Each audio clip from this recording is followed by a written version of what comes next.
किया था। बिस्मिल्लाहिर्रहमानिर्रहीम।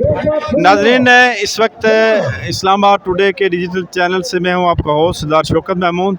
इस वक्त मैं मौजूद हूं संगजानी में, जहां पीटीआई का जलसा आम हो रहा है और आवाम का बड़ा जोश व खरोश देखने में आ रहा है। और बावजूद इसके कि हुकूमत ने चारों तरफ जो है कंटेनर्स लगा के रास्तों को रोक लिया था, लेकिन लोग पगडंडी रास्तों से पैदल इस जलसागाह में पहुंचे हैं। और अभी जो है वो पीटीआई के सीनियर रहनुमा शेर अफजल मरवत जो है वो अवामी जलसे से खिताब कर रहे हैं, और उन्होंने ये ऐलान किया है कि वो 50,000 लोग लेकर तो पंजाब लाहौर में दाखिल होंगे। और ये आज के इस जलसे का अहम ऐलान है और इस वक्त तक उनका खिताब जारी है। और जिनका ये कहना है कि हमने हर सूरत में इमरान खान को राह कराना है और पाकिस्तान के अवाम को उनका जो खोया हुआ हक है वो उनको दिलाना है।